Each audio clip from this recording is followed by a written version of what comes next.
This is the Acer Nitro 16. Definitely a fantastic budget-friendly laptop coming out from Acer this year. Love the redesigned top cover.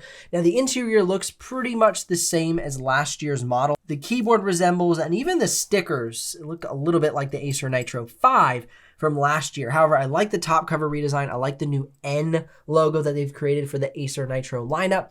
And we're gonna get into the build quality, usability, and performance in this video and hopefully help you make a purchasing decision. Now, first and foremost, let's check out the build quality. It's an all plastic build, plastic top cover, bottom cover, side panels, and keyboard deck here inside. One thing I really don't love about the Acer plastic that they choose to use is it's just kind of this cheap, hollow sounding plastic. I just wish they'd give it a little bit more premium plastic. I'm sure it would only cost an extra few dollars to make this a nicer plastic bottom cover. Has good ventilations. It's assembled very nicely to the chassis. I just don't think it's the nicest material used, especially when you're dropping anywhere from $1,100 to $1,300 on a laptop. I just think a nicer plastic material would go a long way to make this a bit more of a premium budget product. But you can see the assembly is done very well. There's no catchy edges. The vents look very nice along the back. I just don't love this plastic bottom cover. Now, going ahead and taking a look at the ports, you can see we have a network port on the left side, USB Type-A, micro SD card reader, as well as a headphone jack. Along the back side, we do have some ports, USB Type-Cs, HDMI, as well as your power adapter. And then on the right side panel, we have a Kensington lock and two USB Type-A. So some good connectivity for this laptop. And if you ever want to store it, it sits nicely up on its side. Now, going ahead and taking a look at the laptop, opening it up, you can see it opens and closes smoothly with one hand due to the weight of the laptop. No big deal. Now go ahead and do the screen flex. Definitely a wobbly screen. Not my favorite thing to see in a laptop. However, I don't see you sitting here and just wobbling your screen as a hobby. So it's not the worst thing, but I do like to show that just to show the rigidity of the screen. Now, taking a look at the interior of the laptop, you can see it opens up to about a 45 to actually a little bit more than a 45-degree angle. However, it does not open flat. Now, looking at the interior of the laptop, I like the plastic material they chose to use here. I wish they would take this plastic material and use it along the bottom cover. That's what I mean by just creating a little bit more of that premium aesthetic. Trackpad is secured fairly well to the chassis. There's a little bit of rattle on the right side of the model that I have before me, but the click is very confident. It's a good trackpad overall. Just wish it was a little more snug to the chassis. Keyboard is something I really actually do like a lot. Some soft touch plastic keys, not like that hard chiclet plastic. So I really like the keyboard. We have full size arrow keys. However, they gave us a 2/3 side shift key. Don't love that. We do have a full size numpad here and some nice function buttons along the top, as well as having your WASD keys identified by white outline so you can quickly identify them while gaming. Really like that. Now the screen is good. The screen has a 483 nits of brightness at 99% sRGB, 77% Adobe RGB, and 77% DCI-P3, all to Delta E of 1.23. So great panel for a budget-friendly computer. Now, taking a look at battery life, because this is a Ryzen processor, gets good battery life. Almost 9 hours of battery life for Passmark productivity, hits just over 9 hours for streaming video playback, 4 hours and 28 minutes for Photoshop, and 3 hours and 29 minutes for video editing. Now, keep in mind, I put it on quiet mode, set the refresh rate to 60 Hertz, used Windows battery saver mode, and set the screen brightness to 20%, and that's how I got the results on this laptop. Now, if you're curious about the exact pricing and availability of the Acer Nitro 16, you can head down in the description below and click those links. If you do make a purchase, I'll get a small commission, but at no extra cost to you. But of course, that's what keeps this channel alive and the helpful content coming your way. This does have a webcam along the top bezel. Here's a quick sample so you can see and hear what the webcam sounds like. This is the webcam on the Acer Nitro 16 and a little sample of the audio for you as well. Now, I did not give you an audio sample of the keyboard and trackpad in use, so let's do that now. Here's a quick sample so you can hear what it sounds like.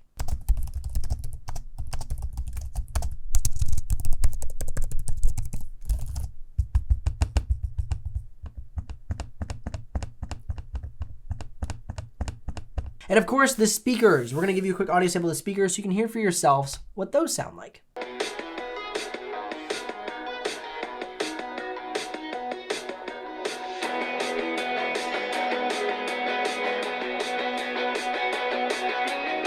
Now let's go ahead and talk about the upgrade path on this laptop. The upgrade path is solid. You can upgrade both RAM sticks and 2 SSDs. So you're gonna have a plenty of upgrade opportunity. You have one occupied, one unoccupied M.2 slot, and of course you have both RAM sticks available for upgrade. So really nice upgrade path on the Acer Nitro 16. Taking a look at the weight and thickness, this is not the thinnest or lightest laptop. Now there are heavier laptops in this form factor, this 16-inch laptop size, but it's definitely a normal thickness for a gaming laptop of this size. Now, without further ado, let's go ahead and get into the performance of this laptop. Now the model I have before me has the Ryzen 9 7940HS, the RTX 4070, and 16 gigs of RAM. So love that GPU matched with that very efficient 7940HS processor. Now looking at Geekbench single core, multi-core, Cinebench R23, and Cinebench 2024, you see this laptop actually held up really well with laptops that are $700 to $1,000 more than the model I have before me. So keep in mind, this is a budget-friendly laptop and it hangs right along there with some of the more expensive laptops on the market right now.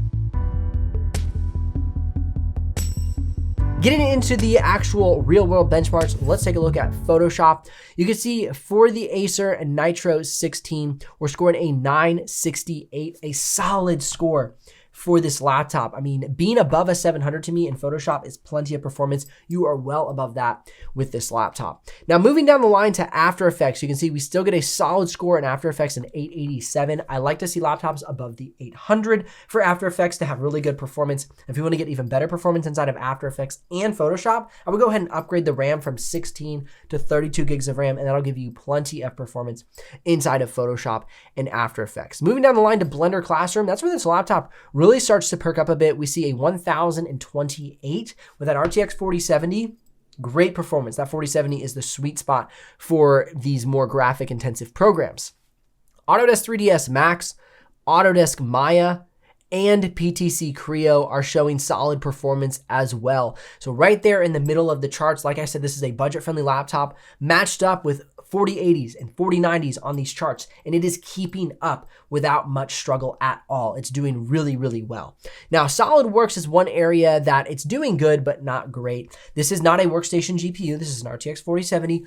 If you want to have great performance inside of an app like SolidWorks, you're either gonna have to get a 4090, a Radeon GPU like the RX 6700S or 6800S, or you're gonna wanna go with a workstation GPU like an RTX A2000, 3000, or a 5000.